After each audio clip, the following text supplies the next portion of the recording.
Bonjour Yam Timban, vous êtes philosophe et écrivain panafricaniste. Les élections présidentielles russes ont été bouclées le 17 mars dernier, que vous inspire la réélection de Vladimir Poutine avec près de 87% de suffrages exprimés face à ses trois adversaires.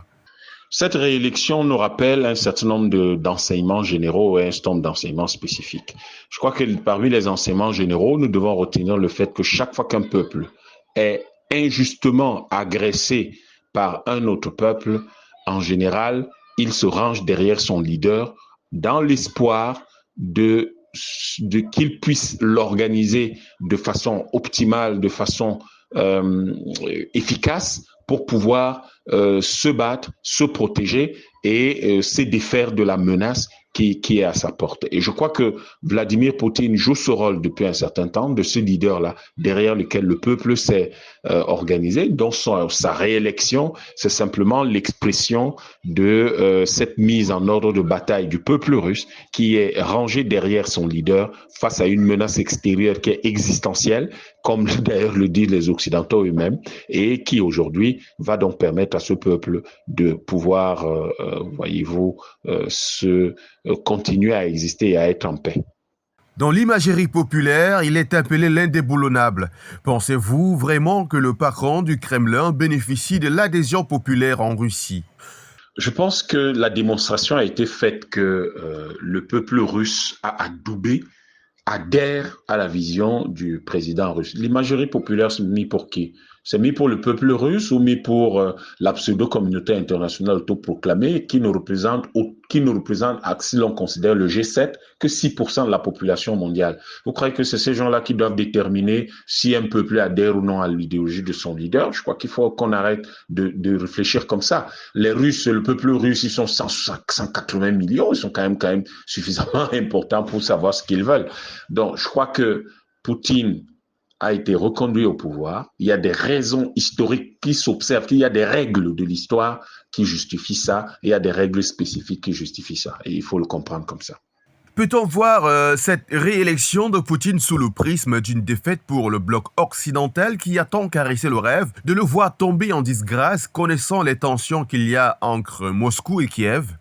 Le monde libre s'en fout réellement de ce que pense ou de ce que veut le bloc occidental. Défaite pour eux, victoire pour eux, vraiment c'est leur problème. Comme on dit chez nous au Cameroun, c'est leur macabo. Ce qui intéresse les gens, c'est ce que la réélection de Poutine va apporter au monde libre, là où les gens réfléchissent, là où les gens veulent aller de l'avant. C'est ça qui est important et nous considérons que cette réélection permettra, par exemple, de contribuer sérieusement à la libération de l'Afrique et à la conquête de la souveraineté de l'Afrique et au développement d'un monde multipolaire autour des BRICS. Voilà ce qui est le plus important pour les hommes libres, pour les gens sérieux, pour les gens qui sont épris de justice, mais qui sont épris de, si vous voulez, de l'amour et de l'amitié entre les hommes. Et puis, revenons cette fois-ci sur le rapport Russie-Afrique. Pensez-vous que l'Afrique va tirer grand profit de cette réélection sur plusieurs plans? Rappelons d'ailleurs que les États-Unis d'Amérique accusent Poutine de les avoir chassés du continent. Encore une fois, je vais vous dire, ce que pensent les Américains des Russes ou des autres, vraiment les Africains n'en ont rien à cirer. Ce qui nous importe, c'est qu'est-ce que chaque pays dans le monde représente pour nous aujourd'hui.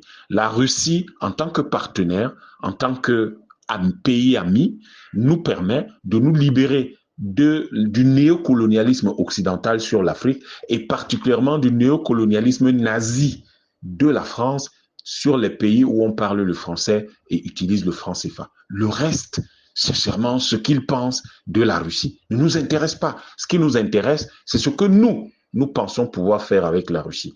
S'ils veulent discuter avec nous, nous pourrions avoir des choses à faire avec eux, mais qu'ils viennent donc comme la Russie vient, c'est-à-dire comme un invité, c'est-à-dire quelqu'un de respectueux, quelqu'un qui n'est pas condescendant et surtout qui comprend que nous avons besoin de notre souveraineté et de notre liberté et de notre totale indépendance. Yam Timban, pour être réélu, l'Occident et l'Europe sont unanimes que Poutine a crié sur le volet des opposants sans envergure, ce qui a conduit à une élection incrédible. Une vérité? Sincèrement, si les Américains s'étaient énervés parce qu'ils ont soupçonné que les Russes s'étaient impliqués dans leurs élections, Comment se fait-il qu'ils s'intéressent tant aux élections des Russes? Mais est-ce qu'on élit un Américain là-bas? Ce qu'on élit là-bas, c'est un président russe. Laissez les Russes faire leurs choses.